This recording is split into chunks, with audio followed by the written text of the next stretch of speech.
I was a caregiver for both of my parents through their end-of-life journeys. I was the caregiver for my mother, Vivian Marie Wheeler. Sadly, my mother died 2 years ago. I miss her every day, but it was a challenge. My sister contracted disease at 51 years old. She became my child. You know, I became the mother and she became the child. After working with him for 12 years, I thought, well, I know I'm going to lose him, so maybe it won't be as hard, but it's still hard. Caregivers are essential to know Alzheimer's disease. If there's no caregiver, you don't know Alzheimer's disease. One of the hallmark signs and symptoms of the disease is the patient, the person with the pathology who's disabled, typically underestimates the severity of their problems.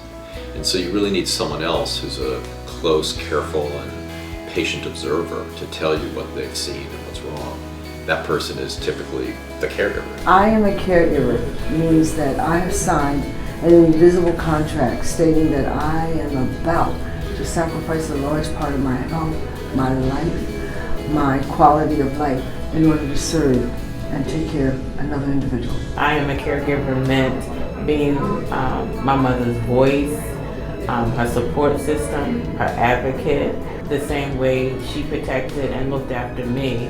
Now I was doing the same. She had fought so long as a heart as a single parent to get her college degree. And she would say things like, I have 2 degrees, but I can't remember how to put my shirt on. So they're incredibly valuable just to know what's wrong with the patient.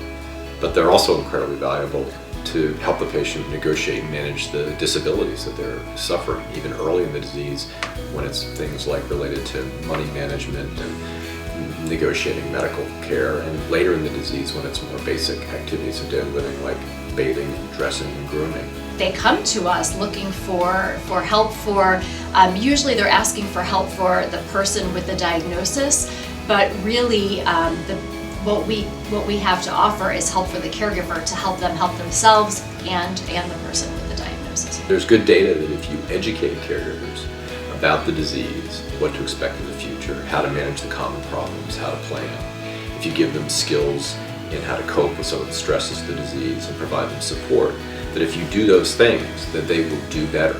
Caregiving is out of love and not obligation. It is out of love. You want to make sure that person has the best of care till they make the transition from life to death. My caregiving experience was not sad in totality because it actually is a special bond that you have, and you develop a special closeness with the loved person that you're caregiving for. And that relationship is something that you'll have forever.